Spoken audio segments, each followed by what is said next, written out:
Who is responsible for toxic masculinity? Who is responsible for misogyny? Who is responsible for misogynoire? Who is? Who do we blame for those? And the reason why I ask this question is because it seems to me that you are eaten alive more by the people who are supposed to support you and love you than by the people who are not. Let me explain. Women are so hard on women. Black people never show grace to other black people. Black men will only talk shit about black women. Whereas in other cultures, there's this sort of like maybe unconscious understanding of like, oh, like you will not be in by your own person, or, like someone from your community would not betray you and everything. It feels like in the black community, and by black I mean people of African descent, we unconsciously will support others more than we will support ourselves. And as I found out, people like to use the slavery reference, they like to use the colonialism reference. So let's begin there to answer this direct question. Who's responsible for misogyny? Who's responsible for misogynoire? Who's responsible for toxic masculinity in the black community? Let's discuss. Hi guys, so good to see you. Oh, I barely see you guys, but so good to speak to you today. I just finished watching the Madoff documentary on Netflix, and after finishing watching the Madoff documentary, I'm cooking and doing other stuff. So if you hear like, if the alarm or the smoke alarm go off, that's what I've been doing. And I've been thinking about, there's this thing that this woman said in the documentary. She said, we trusted Madoff because we had the idea that, he's one of our own. He cannot hurt us. And when I heard that, it kind of made me think about how for certain communities, when they get betrayed by their own, it's surprising, right? It's surprising. But in the black community, when you get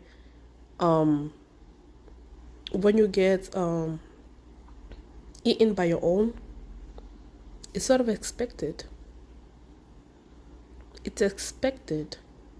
And there's this YouTuber that I sometimes follow. I think she's also a singer, but like I've not subscribed, but like I watched one interview, one of her show, and then the algorithm kept, showing me her stuff, and I occasionally listen to what she has to say and everything.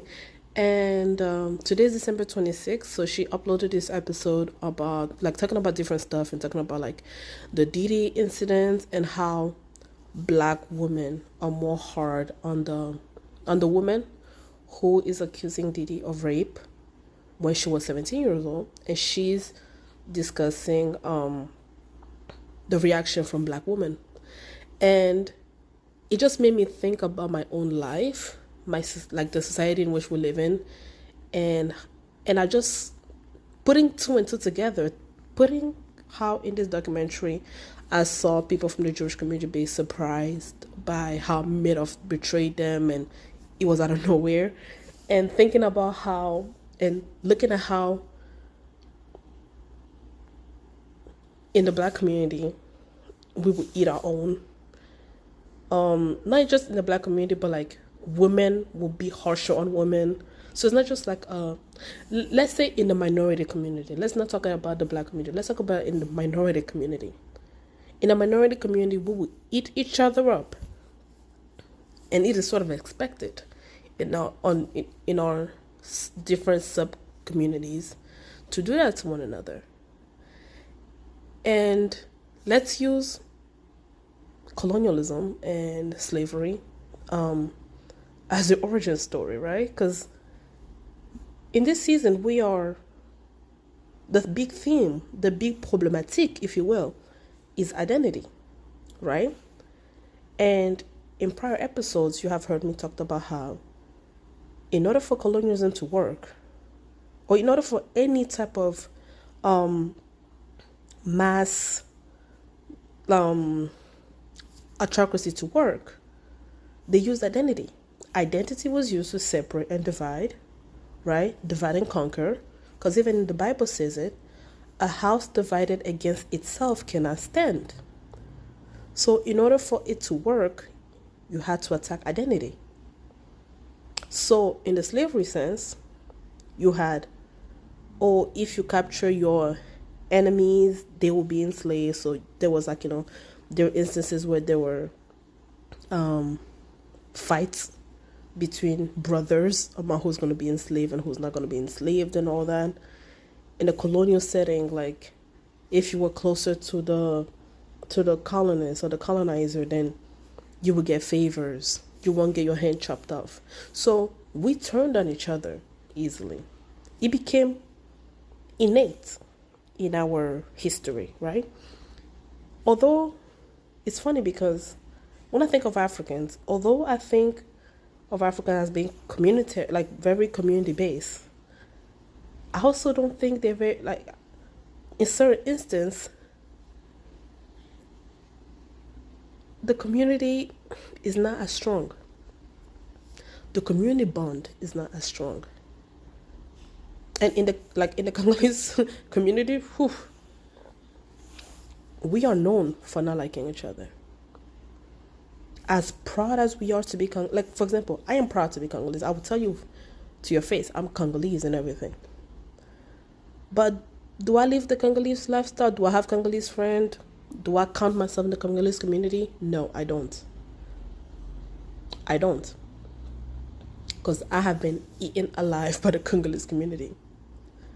This YouTuber that I listen to, her name is Jessie Wu. Jessie Wu. She talks about how she has had issues within her own community. And she's Haitian, within the Haitian community. I've had friends who are Haitians. They'd be like, I don't want to deal with my people. Because, that saying, it's not because you're my kind, like my kind that you're my kin, something like that. So, although our history has been about divide and conquer, as time have progressed, the effects of that divide and conquer still exist within us.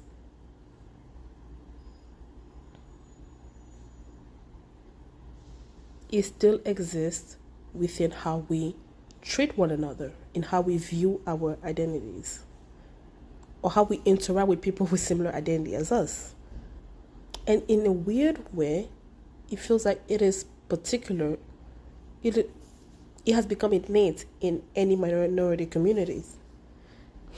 You don't trust each other because of years and years and years of betrayal. You don't trust each other. And that is how we respond to things.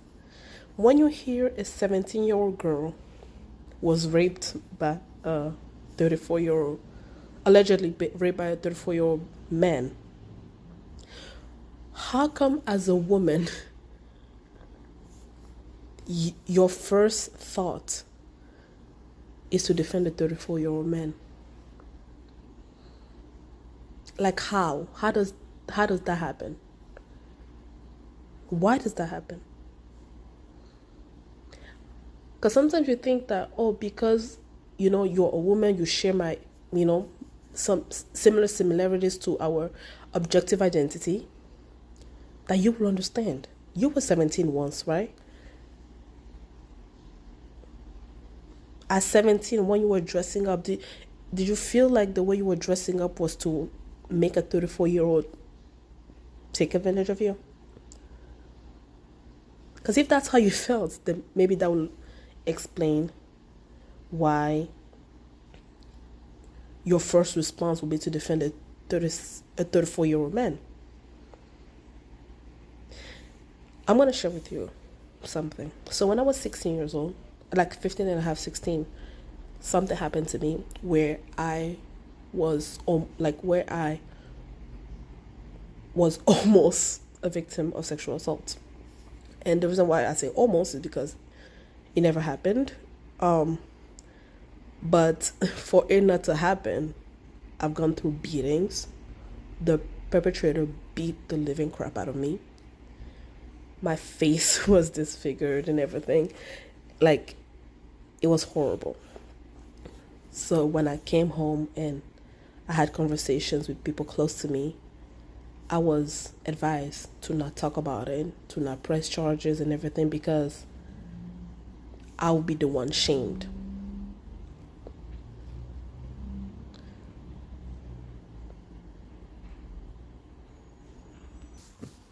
That shattered me.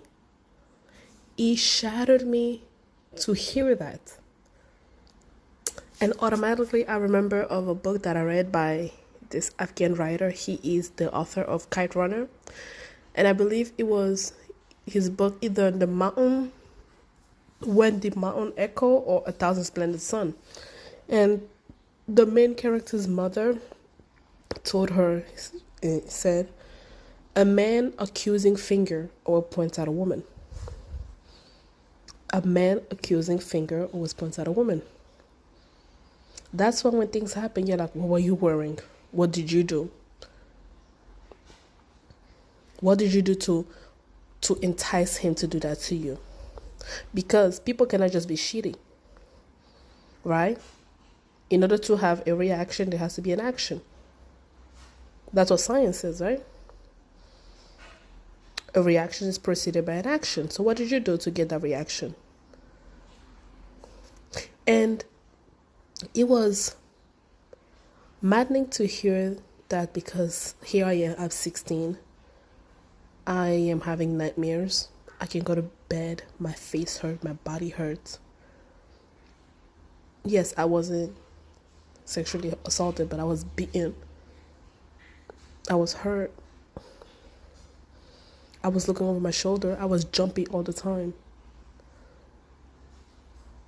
And then you put all of that and being told by a woman close to you that, hey, suffer through this, get over it. Because if you try to get justice for yourself, it's not going to happen. And being told this by a woman, of course, it hurts. But in that perspective, I understood that they were coming from not a shitty place, but they were coming from a place of like, we've been there. This is like, they were trying to teach me about life, right? But there are other women who tell you, like, who blames you for that? That's what this woman who's suing Diddy is facing. Women are blaming her for that. Why did you go there? You were 17. And of course, when you read the story, you wonder, your brain wonders, like, why did you get on a plane with somebody you don't know? Like, right? Of course we wonder that. Even though we may wonder that, the responsibility should not be on the person who is impressionable. At 17, anyone can tell you anything. You are now well formed. You don't grow until you're maybe in your mid-20s. I just turned 26. I still feel like a baby. I have no idea what they let me teach kids. You were impressionable at 17. But, yesterday, I think, now that I'm talking about this, it just reminded me of something. Yesterday, I had one of my students. She's in the 3rd grade. She's 9 years old. She just had her first period. And black girl. You look at her, she's a baby.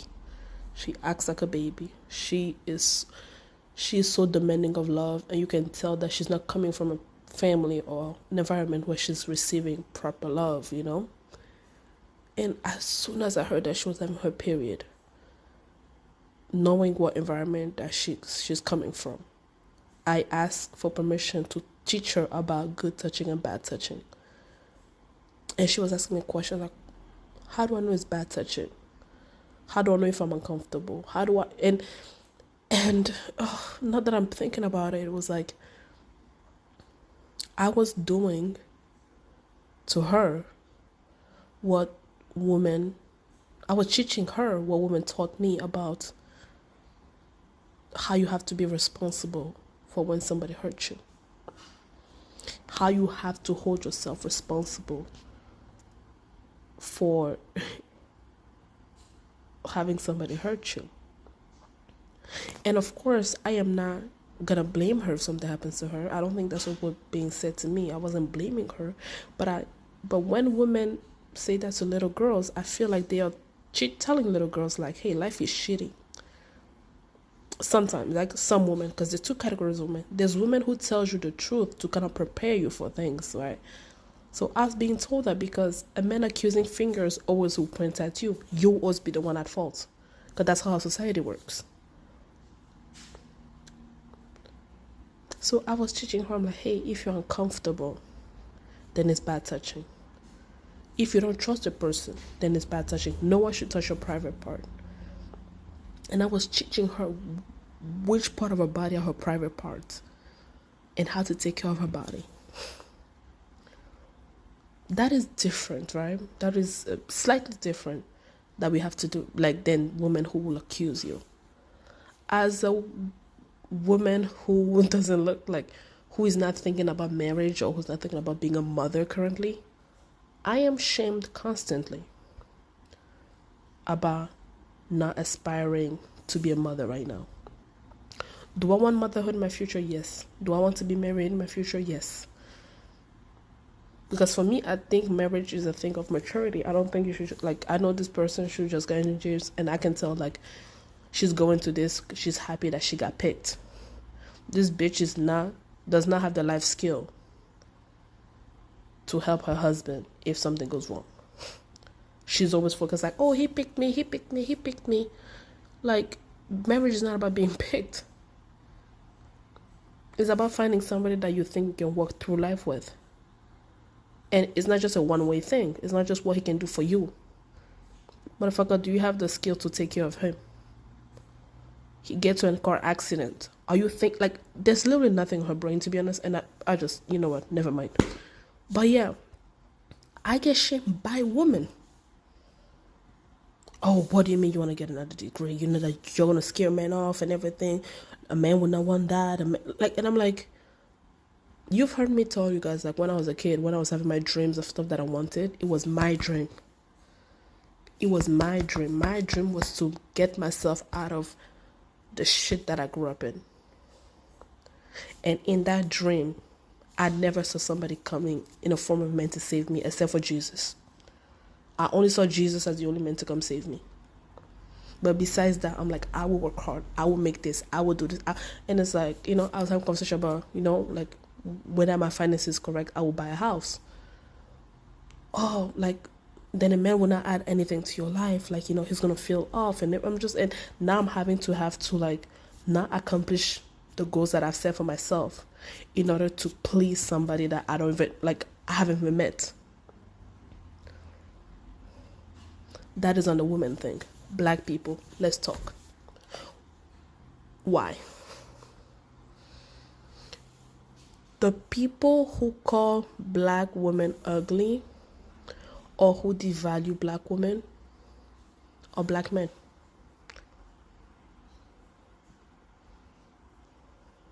Are black men.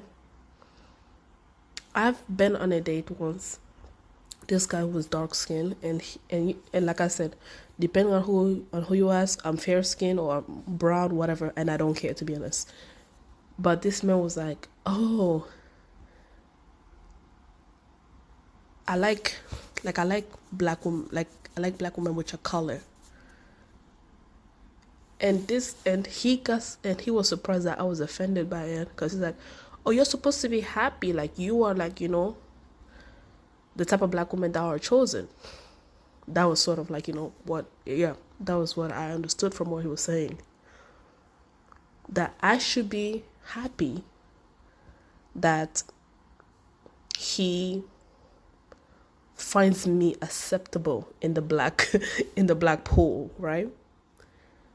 And why am I offended? It's not like he's, I'm not a dark-skinned woman. Why should I be offended by that? By him saying he liked. First of all, the fact that you're saying that you like the fact that I come with a certain skin color is a problem, motherfucker. Is a problem. Is a motherfucking problem. That's one. Two, you are dark skinned. I may be fair skinned to some, but if you and I have children, there's a likelihood that our baby will come out dark skinned. Would you be okay with having a motherfucker like you tell a baby girl that she's not the type because she came out dark skin because you are dark skin, idiot? How dare you? How dare you think that's okay? And the fact that you expect me to not be offended, and that kind of shows the mentality, right? You have the mentality like, oh, black women don't stick together. Black men don't even like each other. So she should be okay with me preferring her over a darker skinned woman. You fucked around and found out, because I cussed his ass out. And let me tell you something. If I go on a date and I decide to pay for my own food, bitch, I ain't seeing that person again. Like, I'm not seeing your ass again. If I pay for my own food, I ain't seeing your ass again. Whoop. Maybe we need to talk about splitting the bills and shit like that, but I've never been with somebody that I like where I split the bill with them. I've taken people out, I treated them out, but like if I'm on a date where you ask me out, but I offer to pay for my own food, that's code for I don't want to see your ass anymore. You look at the way black men talk about black women and the way they dog us, like, yeah, I prefer white women because of this. Like, black men will ask loyalty from black women that they don't even give black women. They don't even give us that type of loyalty, but they expect us to give it to them. Like, I've never been, oh, I want black love. No, I've always believed love is love. Whoever I end up with will be whoever I end up with and all that. But I see my black female friends or my black female acquaintances, because I don't want to use that term friend loosely. And we'll be having conversation how they're like, killing themselves to please this man. And I'm like, what is he giving you? Money? Nope, he's not giving you shit. All this man is giving you is trauma. You're trauma bonding. There's this guy. He was dating an acquaintance of mine. I've never seen this bastard give her flowers, nothing. He's dating a white woman. And now he's buying flowers. He's doing this, he's doing that. Because he's expected to be romantic to this white woman to keep her. But in his head, because, we're conditioned to care for your ass without asking anything for return. You don't expect to buy me flowers. You don't expect to open. Motherfucker, I like my door open. Call me bougie, I like my door open. If I'm walking with a guy, I am not opening my own door. I'm not. And if that's too much to ask, to the left. Everything you own in the box to the left. To the left, motherfucker. To the left. Like, why do we do that? Africans, we don't stick together either. We don't. We don't stick together either. The colonial effects still exist. This divide and conquer still exists. Congolese, please. We are shit to ourselves. It is a known thing that Congolese people don't like each other. They don't stick together. They don't.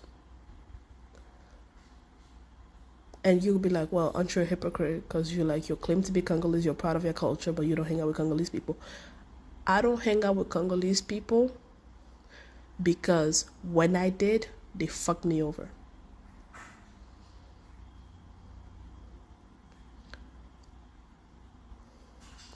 Oh, you're in a position of blah, blah, blah.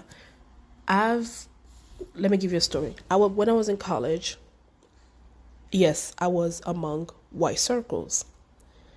And I would learn things from them. They would teach me something and all of that. I would, like, with my black friends, my black acquaintances, I would teach them stuff. I would help them. Hey, you're having this trouble, do this, that. I never even got a fucking thank you. I never even got a fucking thank you. Then I find out they post stuff on Facebook or they post stuff on Instagram and be like, oh, this is what happened to me, blah. And I'm like, bitch, I helped you. You didn't even let me know the result. I worked at night with you to make sure you get this result. And now that the result came out positive, instead of even letting me know,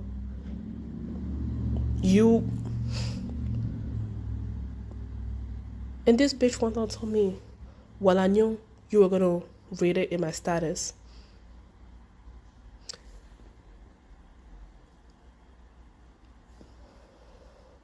That's why I don't fuck with some black people. And that's not a dig. That's not me being anti-black. I've experienced stuff within the black community. That's why I'm saying that we have a problem of not supporting each other. That's why as a woman, I can tell women we have a problem of not supporting each other. We have a problem. If you as a woman, you are okay with dogging other women, you are part of the problem of misogyny. You are a co-conspirator in misogyny. If you as a black woman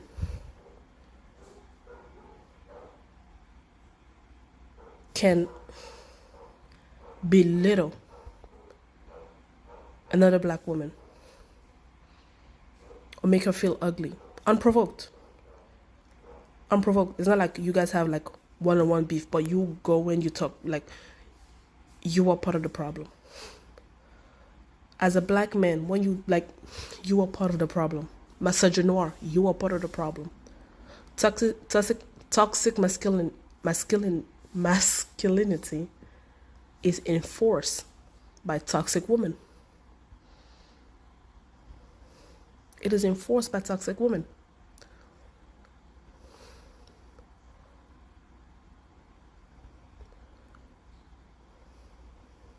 So yeah, guys, we need to start looking in our circles. We need to start like deconstructing our mindset.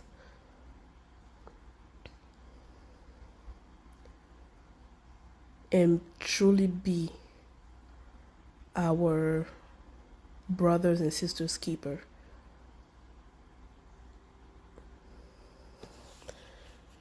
I will end on this because this thing always bothers me. Sometimes when you talk to a black man and you they start giving you the grievances and all of that, and then they use slavery as an excuse, because back in slavery we're this, we're that, and everything. Our manhood was doing this and that. Like, huh? That would be a good shit if you explain that to a white person or a white woman of why they should accommodate you. But I feel like it's so stupid to ask a black woman to cater to you using the slavery or the colonialism argument, forgetting that we also experience some shit. Let me say it again.